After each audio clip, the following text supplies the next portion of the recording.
안녕하세요. 저는 딸 셋 집안에서 욕심 없이 자란 막내딸입니다. 제게는 나이 차이 좀 나는 연년생 언니들이 있어요. 현재 저희는 다 결혼을 해서 각자의 가정을 꾸리고 있고 또 영영 등을 돌리게 된 사이이기도 하죠. 그래도 저희 가족은 다른 문제 있는 가족과 달리 나름 말썽 없이 잘 지내온 사이라고 생각했는데 사람 일은 정말로 모르는 거더라고요.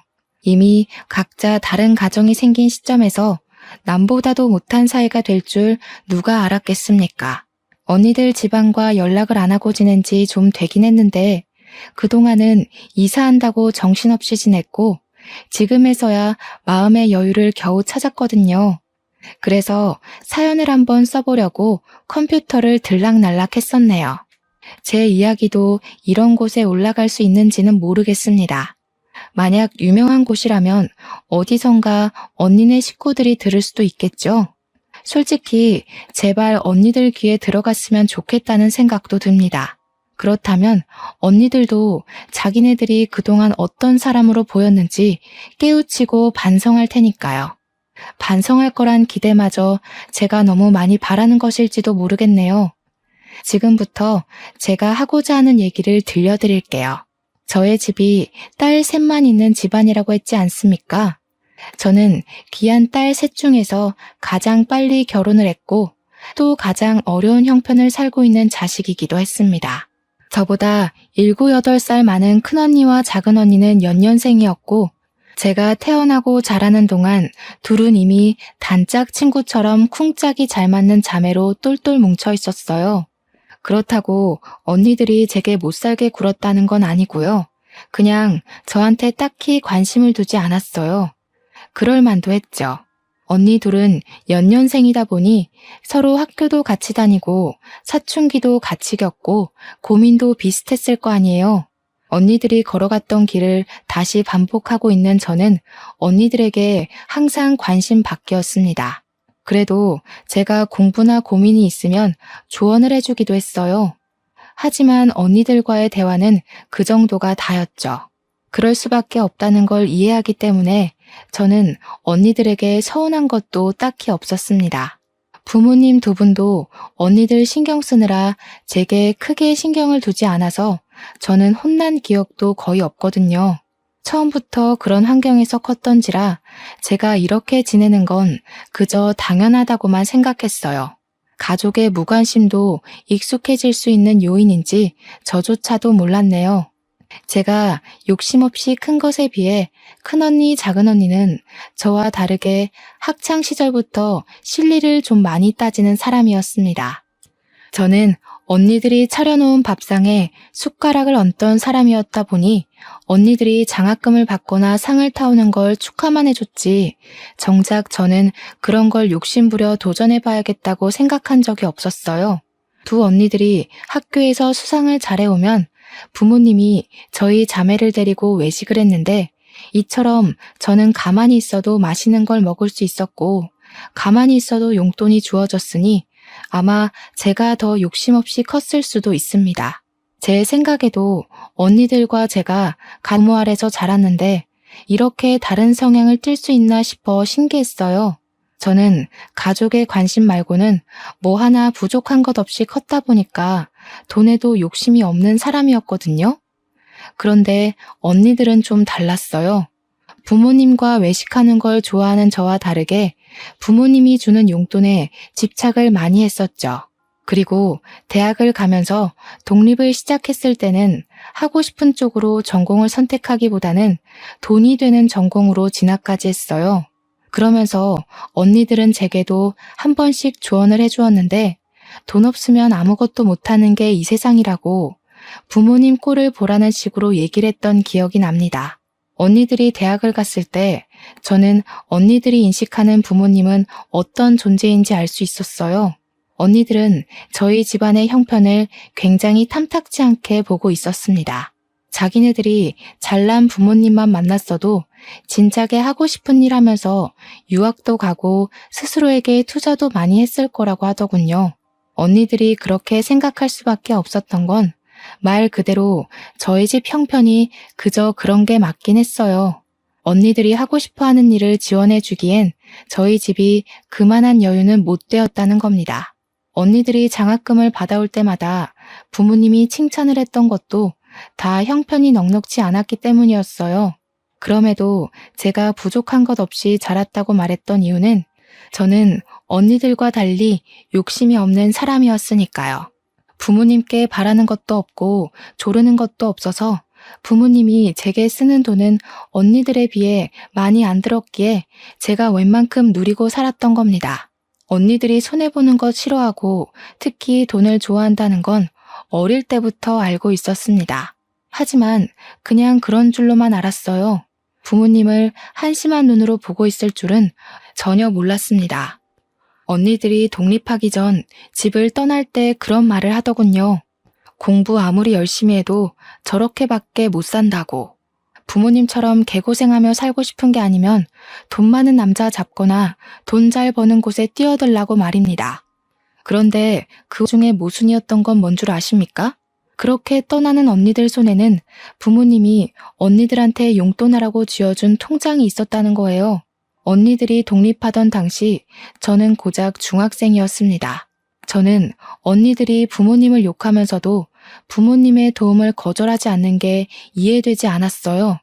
아빠는 저희가 너무 어릴 때 집을 나갔는데요.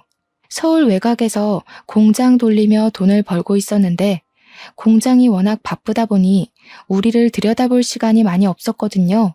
그래서 외식도 아빠가 돈을 보내줬기 때문에 하는 거였어요. 당연히 그렇게 잘 커가면서도 아빠 얼굴은 잘 못 봤습니다. 아마 제가 아빠를 마지막으로 봤던 때가 초등학생 때였을 겁니다. 아빠한테서 전화는 매일 오는데 그때마다 아빠는 언니들 안부를 좀 많이 물어봤어요. 아무래도 먼저 사회로 발딛는 자식들이 언니들이었으니까 걱정되는 마음에 그랬겠죠. 언니들은 둘만 있을 때 아빠 욕을 하다가도 아빠한테 전화가 오면 그렇게 좋아합니다. 아빠한테 애교를 부리면 용돈을 주거든요. 어쨌든 아빠가 저희에게 생활비를 꾸준히 보내주는 덕에 저희 자매는 저까지 포함해서 무사히 대학을 갈 수 있었던 거예요. 언니들이 지나치게 현실적이라서 괜히 문제를 일으킬 수 있다고 생각하실 수 있는데 사실은 그 반대였어요. 분란을 일으키는 사람은 늘 저였다는 겁니다. 언니들이 성적과 상금에 치열하게 도전할 때 저는 욕심이 너무 없어서 늘 친구들과 놀이터에서 놀았고 문방구에서 군것질을 했었거든요. 그럼에도 엄마는 제가 건강하게 자라주는 것만으로도 충분하다고 그리 간섭을 크게 하지 않았고 그래서 제가 언니들과 달리 마음 편하게 성장했던 것도 있습니다. 그런데 너무 마음이 해이했기 때문일까요? 사회가 얼마나 무서운지도 모르고 제가 덜컥 임신을 해버렸지 뭡니까? 네, 사고 친 거였어요. 대학 들어가고 남자친구가 생겼는데 그만 술 먹고 실수를 해버린 거죠. 당시만 해도 언니들도 아직 결혼 안 하고 빠르게 승진하면서 커리어를 쌓고 있던 때였거든요. 그런데 뭣도 아닌 제가 대학 졸업도 안 한 학생 신분으로 큰 사고를 친 거였어요. 그 때문에 처음으로 저희 집안에선 저 때문에 떠들썩했습니다. 제가 공부 안 하는 철부지였다고는 하지만 그렇게 막 부모님 등골 빼먹을 정도로 일탈을 한 적은 없었거든요. 그냥 위태롭게 줄타기를 하고 있었을 뿐인데 결국 제 길을 제대로 시작해보기도 전에 그 줄에서 떨어져 버린 셈이 된 거였어요. 그땐 아빠까지 집으로 와서 엄마랑 둘이 저를 많이 혼냈습니다. 제가 부모님께 진심으로 혼나본 것 또한 그날이 처음이었네요. 당시 제가 능력도 안 되는 마당이었지만 그래도 아이는 지우고 싶지 않았어요. 남편도 같이 키우길 원했기에 저희는 어쩔 수 없이 갑작스럽게 결혼식을 올려야만 했습니다. 그래도 한편으로 좋았던 건 아빠를 오랜만에 만날 수 있었다는 거예요. 제가 엄마도 좋아하지만 아빠를 무척 그리워했거든요. 아빠가 공식적으론 언니들만 챙기긴 했어도 뒤에서 저를 많이 보살펴줬어요. 용돈보다는 먹는 걸 좋아하는 제게 아빠가 개인적으로 문자를 남겨서 치킨 쿠폰을 보내줬는데 저는 그게 너무 좋았습니다. 사실 치킨 쿠폰을 좋아했다기보단 저를 신경 써주는 아빠의 관심이 좋았던 건데 아빠한텐 제가 치킨에 환장하는 딸로 비쳤을 수도 있겠네요. 아빠는 유리 공장을 운영하는 사람이에요. 일 때문에 제 결혼식 날까지 조금 지각을 했었거든요. 깔끔한 정장을 입었음에도 공장 열 때문에 피부가 많이 꾀지지한 상태로 왔더라고요. 다들 처음에는 우리 아빠인지 몰라봐서 아빠가 신부 대기실을 기웃거리자 불편한 시선으로 힐끔거렸어요. 뒤늦게 알아본 저희 자매가 나서서 아빠를 반겼더니 그제야 사람들도 아빠를 대접해줬습니다. 아빠는 공장이 성공적으로 돌아가는지 축의금을 정말 거하게 줬어요. 그것뿐만 아니라 그날까지도 저희에게 용돈을 따로 크게 챙겨줬죠. 말론 그동안 못 챙겨준 용돈 한꺼번에 몰아주는 거라며 빼지 말라고 받으라 하더라고요. 저는 아빠 손을 잡고 결혼할 수 있다는 것만이 기뻤는데 언니들은 무엇보다 용돈에 기뻤나 봅니다. 받자마자 뒤돌아서 금액이 똑같이 들었는지 확인하더라고요. 아빠는 그걸 지켜보면서 그저 언니들을 귀엽게만 봤어요. 저는 언니들이 부모님을 어떻게 생각하는지 중학교 때부터 알았기 때문에 언니들이 용돈에만 혈안이 되어 있는 모습이 그리 마음에 들진 않았습니다. 그렇다고 어떻게 잔소리를 덧붙이진 못했어요. 저보다 한참 언니들이잖아요. 저보다 세월을 먼저 앞서간 사람들이니 어련히 잘해먹고 잘 살겠지 생각했죠. 그렇게 사고를 쳐서 일찍 결혼을 하게 되었지만 저는 정말 잘 살았습니다. 남편 되는 사람도 일반 회사에서 성실하게 일하는 사원이었는데 봉급이 높은 건 아니었지만 그래도 저희 부부는 서로 아껴 쓰며 친정집에 합가하여 잘 지냈어요. 딸을 낳고 나서는 아무래도 둘이 살던 것과 달라서 형편이 좀 쪼들렸는데 그나마 친정엄마가 있었기 때문에 먹고 사는 게 문제될 만큼은 아니었습니다. 이렇게 사는 게 고되긴 해도 서럽지 않았던 건 고나리질하는 시부모가 없었기 때문인데요. 시부모님은 남편 어릴 때 일찍 돌아가셔서 남편은 친척집에서 컸다고 했습니다. 저보다 남편이 더 결혼을 하고 싶어 했는데 그 이유는 남편 말로는 결혼을 하면 친척집에서 완전히 독립할 수 있었고 그립던 가족이 돌아온 것 같다고 했어요. 아마 한량으로 살던 제 마음을 단단하게 붙잡아준 사람이 남편이 아닌가 싶어요. 부모님이랑 언니들도 저에게 이렇게까지 가정에 대한 책임감을 갖도록 만들어주진 못했는데 남편의 진심을 통해서 저는 아이와 남편에게 최선을 다하는 가족이 될 거라고 다짐했거든요. 그래서 남편만 벌이를 해오는 것이 마음 불편했어요. 아무래도 애를 키우려면 남편 혼자서 경제 부담하는 건 힘들 테니 저도 일을 하고 싶더라고요. 하지만 문제가 뭔지 다들 아시죠? 아이를 봐줄 사람이 필요하다는 거요. 친정엄마한테 감히 부탁하기 미안해서 며칠간 좋은 방법만을 고민하고 있던 차였어요. 아무래도 제 얼굴에서 티가 났나 보더라고요. 친정엄마가 제 고민을 알고 저더러 일 나가봐도 된다고 흔쾌히 제안해 주었습니다. 엄마가 딸 셋을 키운 사람이야. 손녀 하나 보는 거 힘들겠어? 초보 엄마인 너보다는 그래도 이 엄마가 경력자인데 잘 봐도 내가 잘 보지. 보미는 걱정 말고 박서방 고생하는데 같이 좀 도와줘. 엄마한테 너무 고마워서 저는 그 뒤로 엄마에게 꼬박 용돈을 챙겨줬습니다. 엄마는 아빠가 용돈 따로 준다며 한사코 거절을 했는데 아빠가 주는 돈은 엄마 용돈이기도 하지만 사실상 생활비거든요. 물론 이제 저희 자매가 다 커서 생활비가 넉넉하게 남긴 할 겁니다. 그래도 엄마가 자식 덕 보는 기분을 느끼게 해주고 싶었어요. 언니들은 부모님 결혼 기념일이나 생신, 명절 등등 기념일이 아니면 딱히 용돈을 주진 않았거든요. 아빠는 제 결혼식 이후 또다시 잘 보지 못하고 있었는데 언니 둘이 차례대로 시집을 갈 때쯤 아빠를 또 볼 수 있었습니다. 그때마다 아빠는 저희 자매에게 해줄 것이 없다고 미안하다고 용돈을 더 많이 챙겨줬고, 조만간 친정에 모여서 식구끼리 밥 한 끼 거하게 하자고만 남긴 뒤 또 금세 떠나버렸어요. 항상 그랬던 일이니까 저희는 아빠를 수년에 몇 번 보는 걸로 쉽게 만족했습니다. 언니들은 제게 조언했던 것처럼 정말 돈 많은 남자들한테 시집을 잘 갔어요. 형부들이 전부 사업으로 성공한 사람들이라서 친정 부모님의 도움 없이 잘만 살았습니다. 그 때문에 저는 어릴 때부터 나만 지금까지 가장 복병인 자식인 줄 알았어요. 언니들이 욕심이 과하다고 하더라도 저렇게 부모님 속 안 썩이고 잘만 사는데 저만 엉터리로 살아왔다고 생각이 들었어요. 부모님한테 죄송해서 결혼하고 난 뒤 더 효도하고자 신경을 많이 썼습니다. 그러나 자식의 진짜 얼굴은 부모에게 문제가 터졌을 때 나타난다는 걸 뒤늦게 알았어요. 엄마 건강에 적신호가 켜졌을 때가 되어서야 문제아는 제가 아니라 언니들이었다는 걸 확실히 확인했죠. 엄마는 잘 지내다가도 한 번씩 가슴 중앙이 아프다고 두드리길 몇 번 그랬는데 한날 주방일 보다가 명치 부근을 부여잡고 주저앉은 적이 있었어요. 마침 저랑 남편이 있었기에 병원으로 바로 옮겨질 수 있었는데요. 그날 엄마는 협심증 판단을 받았습니다. 그땐 아빠가 하필 해외에 출장을 나가 있을 때였거든요.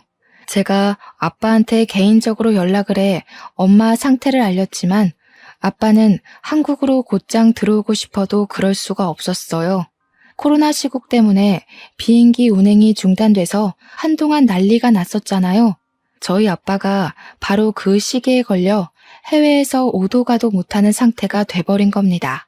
아빠는 저에게 엄마를 잘 부탁한다고 하면서 귀국할 방도를 찾아보겠다고 엄마 치료에 돈 아끼지 말고 무슨 일 있으면 연락만 주라고 했습니다. 저는 두 언니들한테도 연락을 했는데요. 제 연락에 늦게나마 도착한 언니들은 형부랑 같이 왔더라고요. 그런데 적어도 병문안을 왔다면 괜찮냐는 말 한마디는 물어야 정상이 아닌가요? 언니들은 그런 안부도 안 묻고 엄마한테 인사도 안 하더니 증상이 구체적으로 뭐냐고만 묻는 거 아니겠습니까? 언니들 태도가 불쾌했지만 저는 늘 언니들에게 분란을 조정하는 사람이 아니었기에 고지곧대로 엄마 병세가 어떤지 설명을 해주었습니다. 그랬더니 큰언니가 저를 몰래 병실 밖으로 데리고 나와서 은밀하게 뭔가를 묻더라고요. 지금 생각해도 기가 찬데 엄마가 아픈 마당에 장년아 되는 사람한테서 제가 무슨 말을 들은 줄 아시나요? 너 엄마랑 계속 같은 집에서 지냈다고 했지? 그럼 혹시 엄마가 따로 사망보험금 들어놓은 거 있는지 알아? 아빠한테 들은 거 없어? 사망보험금? 그런 건 모르겠는데. 내가 어디 그런 거에 관심 있는 사람인가. 근데 그건 왜? 엄마가 돌아가신 것도 아닌데 그런 걸 왜 물어?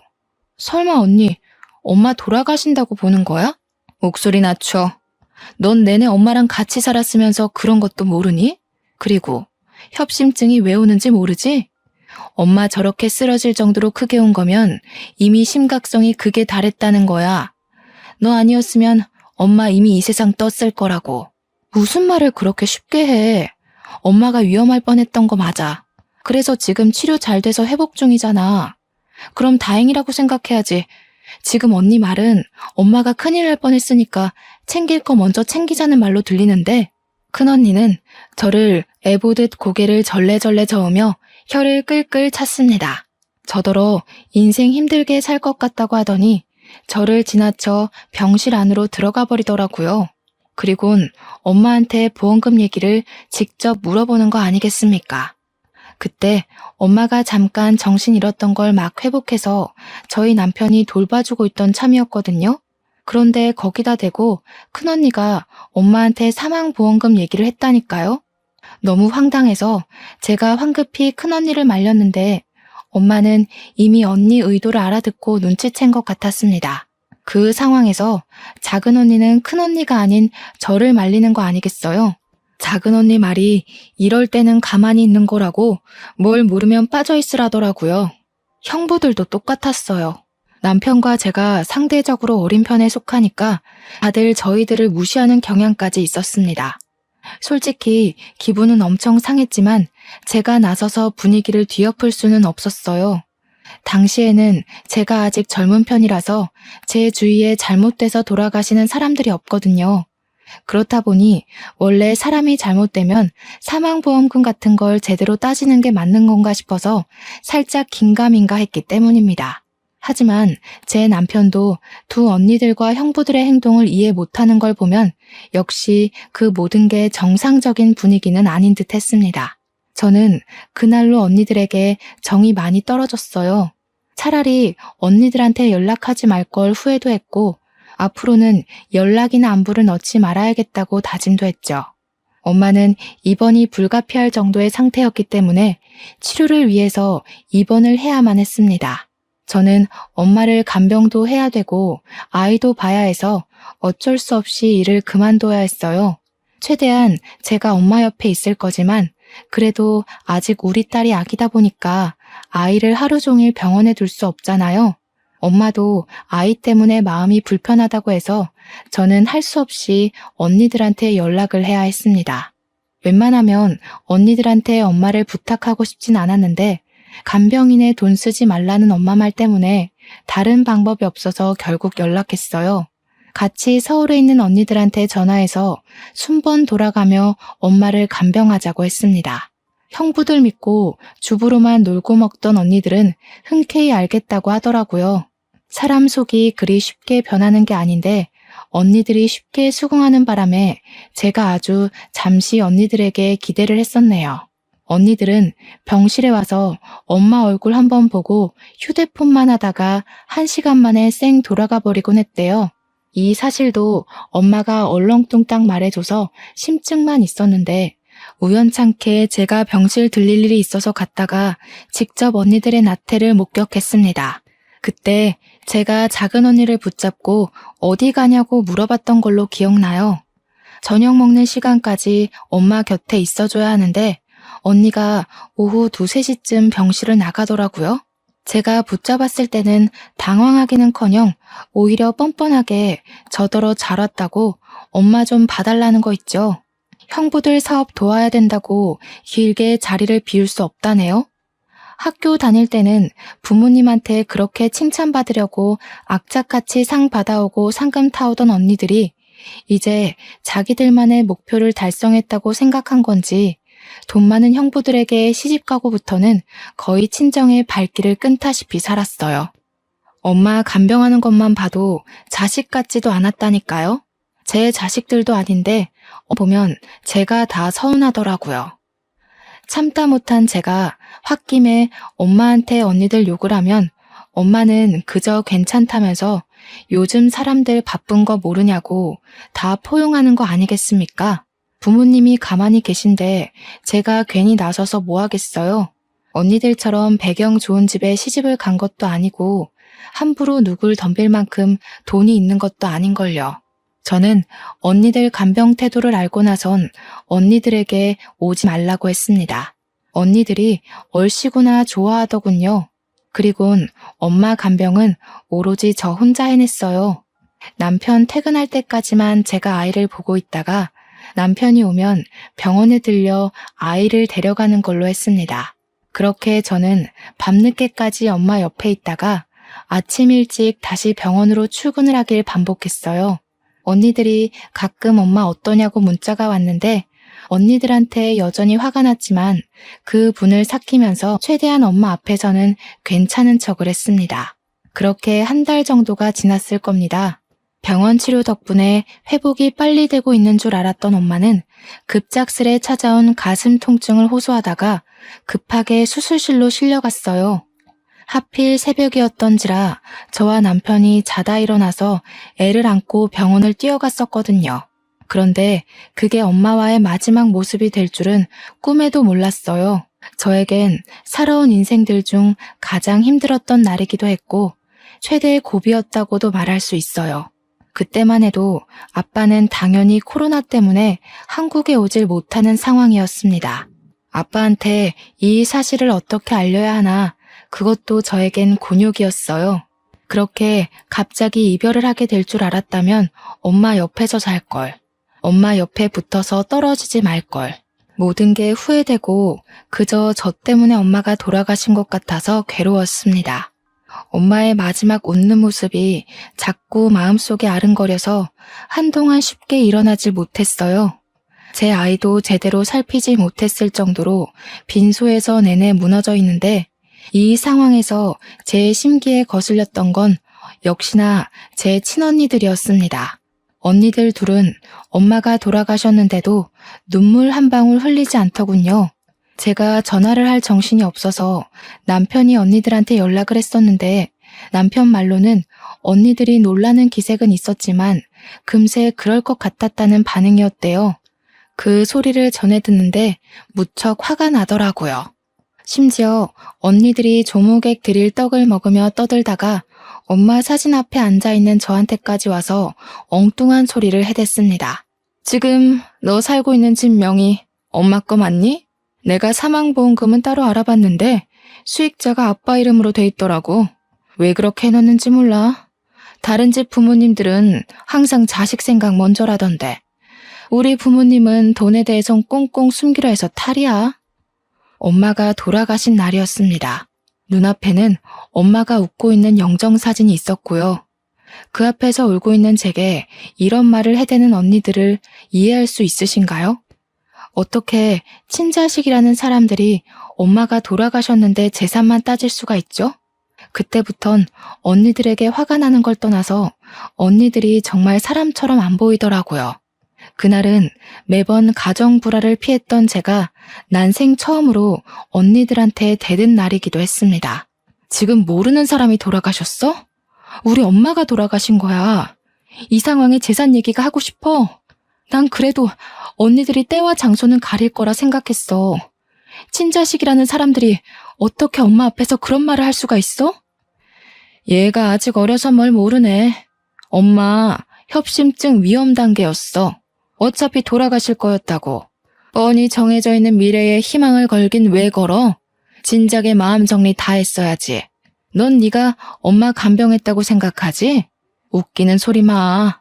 너는 엄마를 옆에 두고서 살 수 있다고 희망 고문하고 괴롭혔을 뿐이야. 뭐라고? 정말 미쳤어. 미치지 않고서야 엄마한테 그런 소리를 할 수가 없지. 엄마 아빠가 언니들한테 드린 공력이 아까워. 어떻게 이 상황에서 돈 얘기가 먼저일 수 있는 거야? 진작에 마음 정리를 했어야 했다고. 그래서 언니들은 버젓이 살아있는 엄마 정리하고 돈 빼낼 궁리만 했니? 아, 시끄러워. 알려주기 싫으면 말아. 귀찮게 아빠랑 의논하게 생겼네. 너 혹시라도 엄마 앞으로 된 재산 혼자 꿀꺽할 생각은 마. 네 형부들 어떤 사람인지 알지? 너랑 네 남편, 네 애, 앞날 편하고 싶으면 개수작은 안 부리는 게 좋을 거야. 그날 큰언니와 제가 대판 싸움을 벌였는데 주변 사람들도 죽은 사람 앞에 두고 이런 싸움을 벌이고 있는 게 믿기지 않았는지 입을 싹 다물고 있더라고요. 그건 사람들 신경 돌리는 데만 집중하고 있는 작은 언니와 형부들도 마찬가지였습니다. 저는 엄마 장례를 치르는 3일 내리 혼자인 기분이었어요. 특히 엄마 마지막 발인 날 큰형부가 엄마 영정사진을 들려고 하길래 그때 제가 또 난동을 부렸습니다. 정말 뭐에 신 사람처럼 미쳐서 악을 지르니까 장례 복지사도 제 남편이 영정사진을 들 수 있도록 해주더라고요. 남편마저 없었다면 우리 엄마 가는 길이 너무 불쌍해서 제가 견디지 못하고 혼절했을 겁니다. 실리를 따지는 순간 언니들처럼 저렇게 밑바닥이 된다는 사실, 그걸 가족을 보고 깨우쳤다는 게 정말 속상한 일이지 않습니까? 그 길로 저는 친언니들을 제 삶에서 완전히 배제했습니다. 물론 친언니들도 제게 따로 연락을 안 하긴 했어요. 엄마랑 살던 집이 아빠 명의로 되어 있는 걸 알고 더 연락을 안 하는 것 같더라고요. 참 징한 사람들이죠. 형부들이 사업 잘해서 명품을 그렇게 휘두르고 다니면서도 콩고물 같은 친정 재산까지 탐을 내는 것 좀 보세요. 돈에 대한 욕심이 정말 끝도 없으려면 이렇게까지 과욕을 부릴 수 있나 봅니다.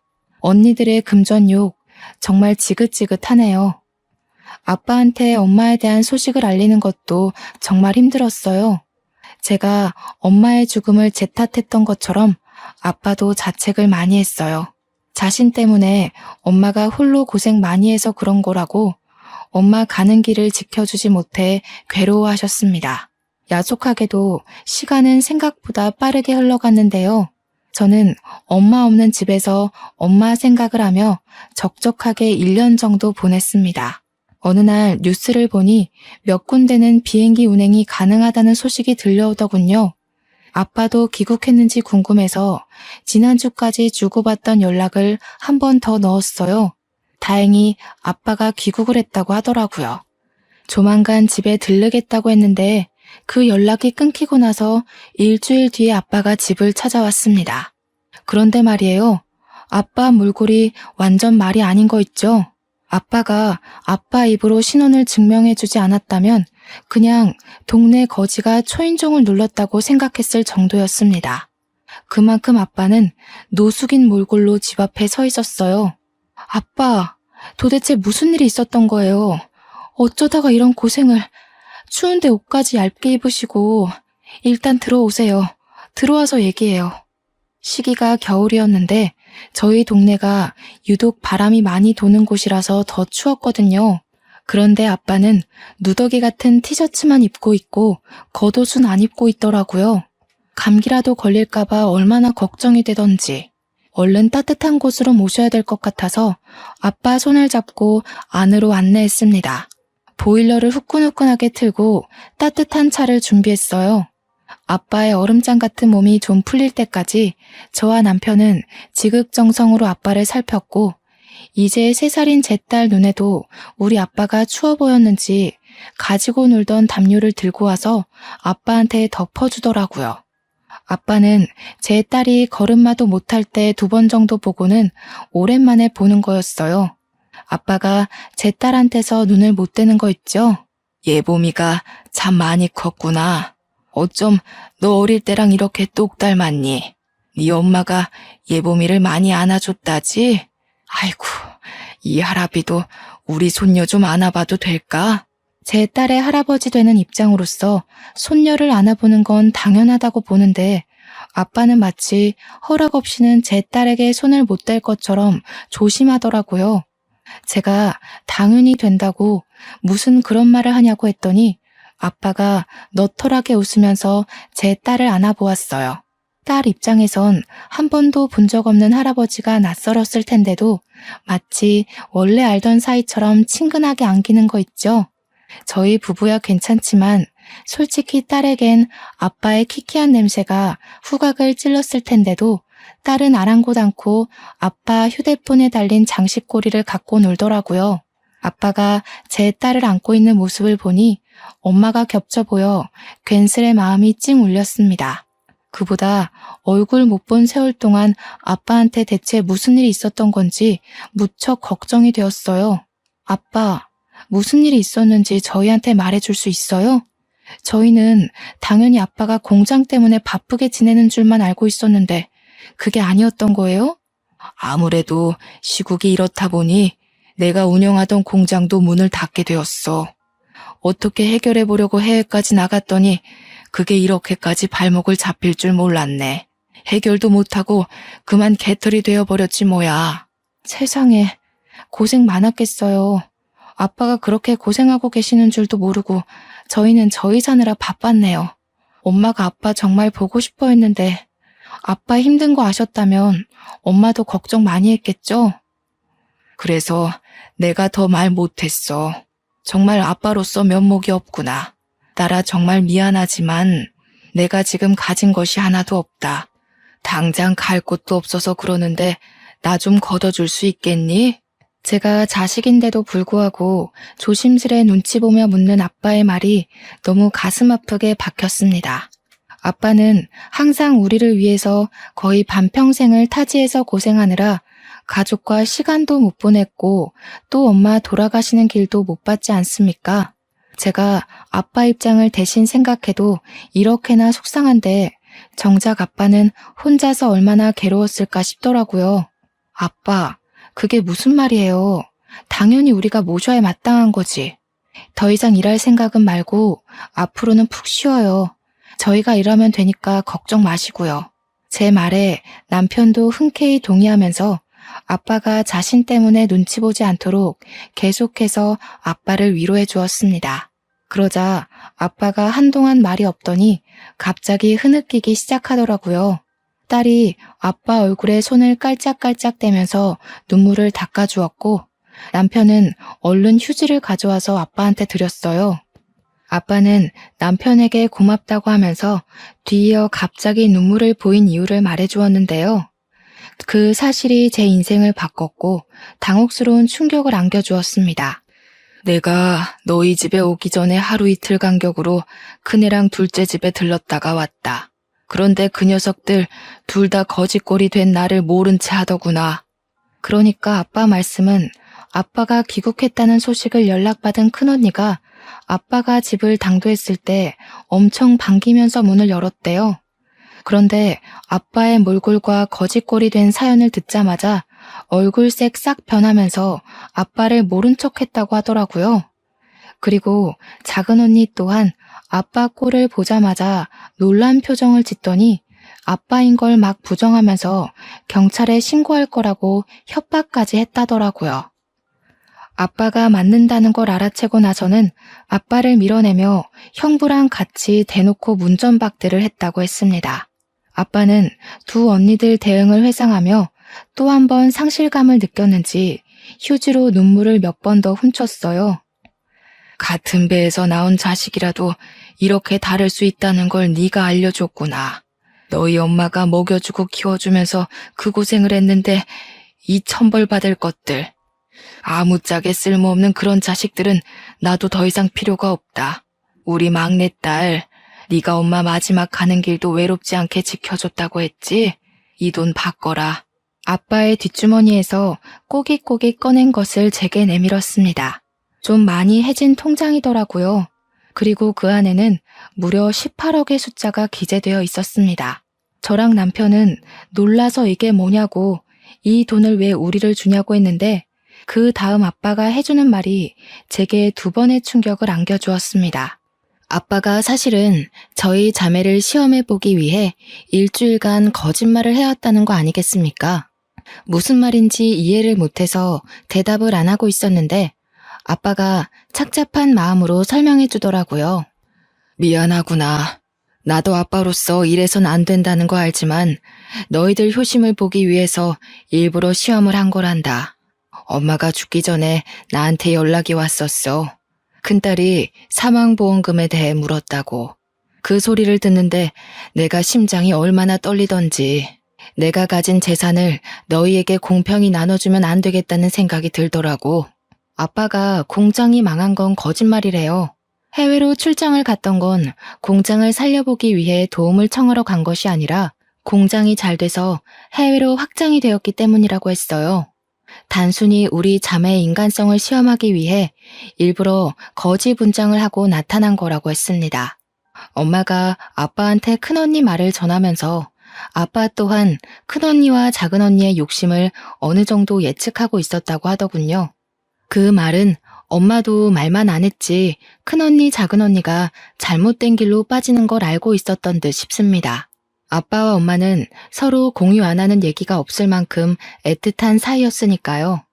아빠는 그래도 친자식이니까 마지막 기회를 주고자 큰언니 작은언니에게 거짓꼴을 보였던 건데 언니들이 돈 한 푼 없는 자신을 내팽겨치는 걸 보고 그만 언니들에게 정까지 뗐다고 했습니다.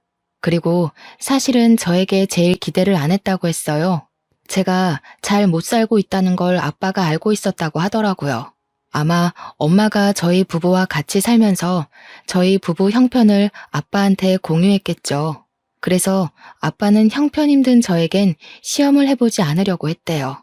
그럼에도 저희 집에 거짓꼴로 나타났던 이유는 어디 들리지를 못해서 그대로 저희 집을 찾았던 거래요.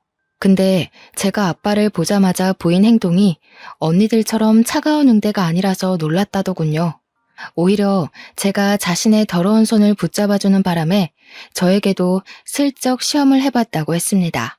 제가 어려운 형편임에도 아빠의 신세를 기꺼이 받아준 것에 아빠가 감동을 해서 온 거라고 했어요. 그러면서 하는 말이 아빠가 모든 재산을 저에게 상속하겠대요.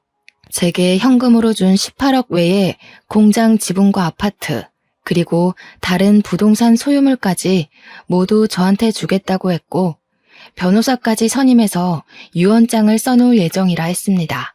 도대체 이게 무슨 일인지 너무 얼떨떨해서 아무 말도 못하고 있다가 일단은 아빠가 씻고 식사를 하는 게 좋을 것 같아서 남편이 나가서 소고기를 좀 사오고 저는 아빠의 목욕물을 받았습니다. 그날로 아빠는 우리랑 함께 지내게 되었어요. 아빠가 이제 공장에는 대신 관리해주는 부대표가 있어서 자신이 굳이 매일 방문 안 해도 된다고 하더라고요. 그래서 아빠는 주말에만 공장에 가보고 평일에는 우리 딸 어린이집 등 하원을 직접 맡아주시고 딸이랑 놀이터 데이트하면서 그동안 못 즐긴 여가 시간을 보냈어요. 저희는 이사를 가지도 않았습니다. 굳이 필요성을 못 느꼈어요. 아빠까지 내 식구 살기에 그 아파트가 좁은 게 아니었거든요. 웬만하면 엄마의 흔적이 묻어있는 이 집을 떠나고 싶지 않았어요. 그런데 어쩔 수 없이 저희를 뜨게 만든 일이 생기고 말았지 뭡니까.